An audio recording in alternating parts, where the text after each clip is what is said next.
أعوذ بالله من الشیطان الرجیم بسم اللہ الرحمن الرحیم السلام علیکم ورحمۃ اللہ وبرکاتہ۔ ہمارا دورہ قرآن چل رہا ہے جس کا یہ پارہ اذا سمیعوا یعنی 7واں پارہ ہے، سورۃ المائدہ ہے۔ رکوع نمبر 15 سے پڑھیں گے اور آیت نمبر ہے 109 سے پڑھیں گے انشاءاللہ۔ آیت نمبر اعوذ باللہ من الشیطان الرجیم بسم اللہ الرحمن الرحیم یوم یجمع اللہ الرسل فیقول ماذا اجبتم قالوا لا علم لنا انک انت علام الغیوب۔ وہ دن یاد کرو جب اللہ تمام رسولوں کو جمع کرے گا اور کہے گا تمہیں کیا جواب دیا گیا تھا، اور وہ کہیں گے ہمیں کچھ علم نہیں، پوشیدہ باتوں کا تمام تر علم تو آپ ہی کے پاس ہے۔ اذ قال اللہ یا عیسی ابن مریم اذکر نعمتی علیک وعلی والدتک اذ ایدتک بروح القدس تکلم الناس فی المہد وکہلا واذ علمتک الکتاب والحکمت والتوراۃ والانجیل واذ تخلق من الطین کہیئۃ الطیر بإذنی فتنفخ فیہا فتکون طیرا بإذنی وتبرئ الأکمہ والأبرص بإذنی وإذ تخرج الموت بإذنی وإذ كففت بني إسرائيل عنك إذ جئتهم بالبينات فقال الذين كفروا منهم إن هذا إلا سحر مبين وإذ أوحيت إلى الحواريين أن آمنوا بي وبرسولي قالوا آمنا واشهد بأننا مسلمون۔ یہ واقعہ اس دن کا ہوگا جس دن یہاں سے پڑھا ہے، وہ دن یاد کرو جب اللہ تمام رسولوں کو جمع کرے گا اور کہے گا تمہیں کیا جواب دیا گیا۔ وہ کہیں گے ہمیں کچھ علم نہیں، پوشیدہ باتوں کا تمام تر علم تو آپ ہی کے پاس ہے۔ اب کیا ہے، کب جمع کیا جائے گا؟ آخرت کا کوئی ذکر یا پچھلی امتوں کی فرمانبرداری یا نافرمانی کا بھی ذکر ہے۔ قرآن کریم کا ایک خاص طریقہ ہے، جب اپنے احکام فرماتا ہے تو اس کے ساتھ آخرت کا کوئی ذکر یا پچھلی امتوں کی فرمانبرداری کا ذکر ضرور فرماتا ہے، تاکہ ان احکام پر عمل کرنے کے لیے آخرت کی فکر پیدا ہو۔ چنانچہ وصیت کی جا رہی ہے کہ پہلے عیسائیوں کے غلط عقائد کا تذکرہ تھا، اس لیے خود حضرت عیسیٰ علیہ السلام سے آخرت میں جو مکالمہ ہوگا اس کا خاص طور پر ذکر کیا گیا۔ اور آگے یہ ہے کہ یہ واقعہ اس دن کا ہوگا جب اللہ کہیں گے اے عیسیٰ ابن مریم میرا انعام یاد کرو جو میں نے تم پر اور تمہاری والدہ پر کیا تھا، جب میں نے روح القدس کے ذریعے تمہاری مدد کی تھی، تم لوگوں سے گہوارے میں بھی بات کرتے تھے اور بڑی عمر میں بھی، اور جب میں نے تمہیں کتاب و حکمت و تورات انجیل کی تعلیم دی تھی، اور جب تم نے میرے حکم سے گارا لے کر اس سے پرندے جیسی شکل بنائی تھی، پھر اس میں پھونک مارتے تھے تو وہ میرے حکم سے سچ مچ کا پرندہ بن جاتا تھا۔ یہ حضرت عیسیٰ علیہ السلام کے معجزات کا ذکر ہو رہا ہے۔ اور تم مادرزاد اندھے یعنی پیدائشی بلائنڈ جو ہوتا تھا اور کوڑی کو میرے حکم سے اچھا کر دیتے تھے، اور جب تم میرے حکم سے مردوں کو زندہ نکال کھڑا کرتے تھے، اور جب میں نے بنی اسرائیل کو اس وقت تم سے دور رکھا جب تم ان کے پاس کھلی نشانیاں لے کر آئے تھے، اور ان میں سے جو کافر تھے انہوں نے کہا تھا یہ کھلے جادو کے سوا کچھ نہیں، جب میں نے حواریوں کے دل میں یہ بات ڈالی کہ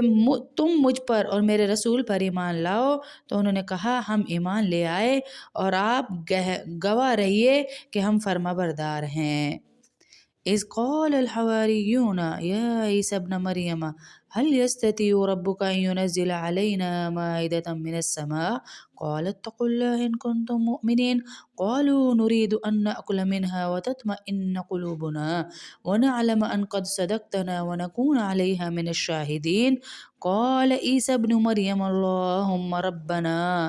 أنزل علينا مائدة من السماء تكون لنا عيدا لأولنا وآخرنا وآية منك وارزقنا وأنت خير الرازقين قال الله إني منزلها عليكم فمن يكفر بعد منكم فإني أعذبه عذابا عذاب اللہ وعذب احد من العالمین، اور ان کے اس واقعے کا بھی ذکر سنو جب حواریوں نے کہا تھا کہ اے عیسیٰ ابن مریم کہ آپ کا پروردگار ایسا کر سکتا ہے کہ ہم آسمان سے کھانے کا ایک خوان ہمارے لیے آسمان سے کھانے کا ایک خوان اتارے۔ عیسیٰ علیہ السلام نے یہ اب ایک نئی فرمائش عیسیٰ علیہ السلام کی قوم کی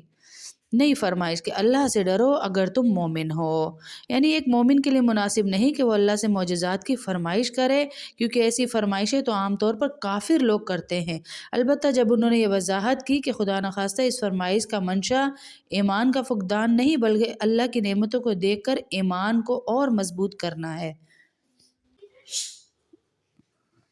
انہوں نے کہا ہم چاہتے ہیں کہ اس خوان سے کھانا کھائیں اور اس کے ذریعے ہمارے دل پوری طرح مطمئن ہو جائیں اور ہمیں پہلے سے زیادہ یقین کے ساتھ یہ معلوم ہو جائے کہ آپ نے ہم سے جو کچھ کہا ہے وہ سچ ہے اور ہم اس پر گواہی دینے والوں میں شامل ہو جائیں۔ چنانچہ عیسیٰ ابن مریم نے درخواست کی کہ یا اللہ ہم پر آسمان سے خوان اتاریے اور جو ہمارے لیے اور ہمارے اگلے اور پچھلوں کے لیے خوشی کا موقع بن جائے اور آپ کی طرف سے ایک نشانی ہو اور ہمیں یہ نعمت عطا فرما دیجیے اور آپ سب سے بہترین نعمت عطا فرمانے والے ہیں۔ اللہ نے کہا میں بے شک تم پر وہ خوان اتاروں گا، لیکن اس کے بعد تم میں سے جو شخص بھی کفر کرے گا اس کو میں ایسی سزا دوں گا جو دنیا جہان کے کسی شخص کو نہیں دی ہوگی۔ یعنی قرآن کریم نے یہ بیان نہیں فرمایا کہ پھر وہ خوان آسمان سے اترایا نہیں۔ جامع ترمذی کی ایک روایت میں ہے کہ خوان اترا تھا، پھر جن لوگوں نے نافرمانی کی وہ دنیا ہی میں عذاب کا شکار بھی ہوئے، کیونکہ جب نعمتیں بڑھائی جاتی ہیں تو سوال جواب بھی زیادہ ہوتے ہیں اور پوچھ گچھ بھی زیادہ ہوتی ہے۔ وَإِذْ قَالَ اللَّهُ يَا عِيسَى ابْنَ مَرْيَمَ أَأَنْتَ قُلْتَ للناس اتخذوني وأمي إلهين من دون الله قال سبحانك ما يكون لي أن أقول ما ليس لي بحق إن كنت قلته فقد علمته تعلم ما في نفسي ولا أعلم ما في نفسك إنك أنت علام الغيوب ما قلت لهم إلا ما أمرتني به أن اعبدوا الله وربي وربكم وكنت عليهم شهيدا ما دمت فيهم فلما توفيتني كنت أنت الرقيب عليهم وأنت على كل شيء شهيد إن تعذبهم